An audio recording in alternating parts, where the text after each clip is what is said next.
In Isimi, there was a library called the House of Stories Never Told, a place only boys were permitted to enter. They said knowledge was a garment too heavy for the fragile shoulders of a woman. But Aanu?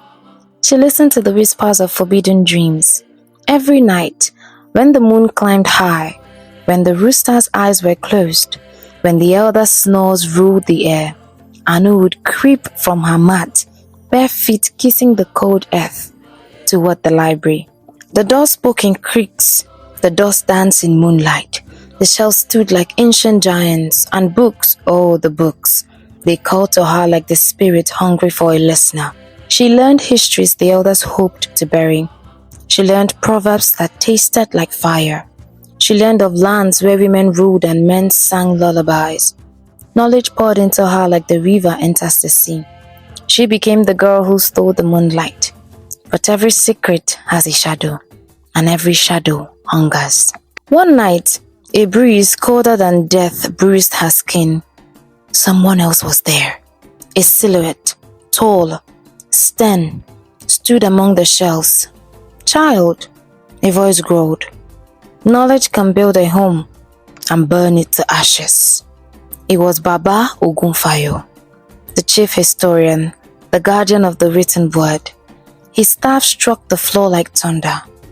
Why do you dishonor your lineage? Why do you abandon the destiny of your kind? Anu's voice trembled, but her spirit did not. If the bird was not made to fly, why did the Creator give it wings? Silence fell, a dangerous silence. For a moment, the historian saw not a child, but a storm shaping itself into a queen. He stared, breath held. Then, go home, before the traditions swallow you whole. And like a shadow fleeing dawn, he vanished. But warnings do not stop rivers. They force rivers to carve into new paths. Days passed, rumors grew like weeds. Villagers saw fires in Anu's eyes. They whispered, this girl is cursed. Her tongue would tear apart her peace. Girls like her invite doom. Her father, a respected hunter, bowed under the weight of disgrace. Her mother feared that the ancestors would strike their home. So one evening, her father made a decision, heavy like a drumbeat of war. Aanu would be given in marriage, to silence her, to cage her curiosity, to kill the storm. Anu's heart broke like a calabash dropped from the sky. But even a broken calabash can hold rain, if the rain insists. The night before her betrothal, Aanu returned to the library one last time. She placed her palm on a forbidden book, the Chronicles of Orunmila, a text only the highest elder could touch. And she opened it. The ground trembled. Flames of blue burst from the pages. The air roared with ancient anger. A voice, older than the first tree, filled the room. Aanu, daughter of thunder, the world is not built on silence. Rise. Her body lifted. Her eyes glowed. Knowledge surged into her veins like molten gold. When her feet returned to earth, she no longer felt like a child. She felt like destiny. But power attracts hungry jaws. Outside, unseen, Baba Ogunfayo watched, and fear crept into his bones. For he realized the truth. Aanu was chosen, and chosen ones bring change. Change brings chaos. At sunrise, the others dragged Aanu to the village square. They called her witch. They called her cursed. They called her shame. You are a river flowing where rivers must not flow. They demanded she confess. They demanded she bow. They demanded she apologize for wanting more. But Aanu stood tall. Her voice thundered.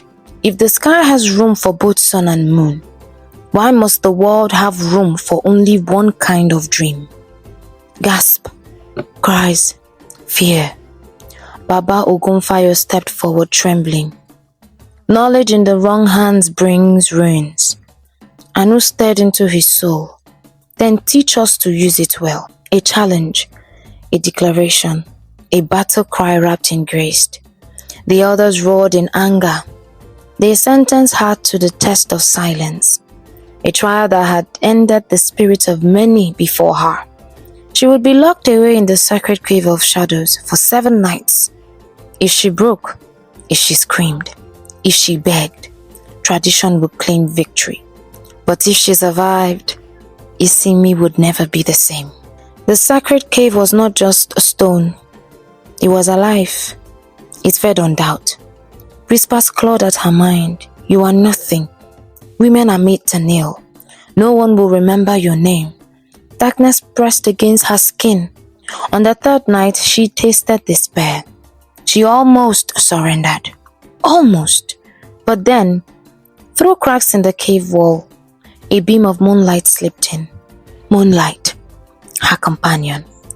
The witness of every page she ever turned, the silent terror of her secret dreams. She sat up, raised her chin, and spoke into the darkness. I am Aanu, daughter of thunder, child of courage. If the world fears my light, then let the world tremble. The cave shuddered, the whispers fled. Aanu did not merely endure the silence, she conquered it. On the 7th morning, the cave opened on its own. Aanu stepped out, unbroken, unbent, unafraid. Lightning cracked across a clear sky, a sign the ancestors could not ignore. The villagers stared in awe. Even the elders, swollen with pride and fear, could not speak. Baba Ogunfayo dropped to his knees. Forgive us, he whispered. We tried to kill what the gods themselves have chosen. Aanu looked at the crowd, at the young girls clutching hope in their fist, at the mothers swallowing dreams they never tasted, at the men who were taught fear instead of fairness. She raised her hand. From this day, the moonlight belongs to everyone. Aanu became the first woman scholar of Isimi. She turned the house of stories into a place for all minds, male and female, young and old, girls who once hid in shadows and walked in sunlight. Tradition did not die, it evolved. For a tradition that cannot grow is already a corpse. And whenever a young girl in Isimi reads under moonlight, when pages turn like wings taking flight, the wind carries a quiet whisper. Thank Aanu, daughter of thunder, the girl who stole the moonlight and gave it to the world. Could this be the end? Or is this the beginning of many more Aanu stories?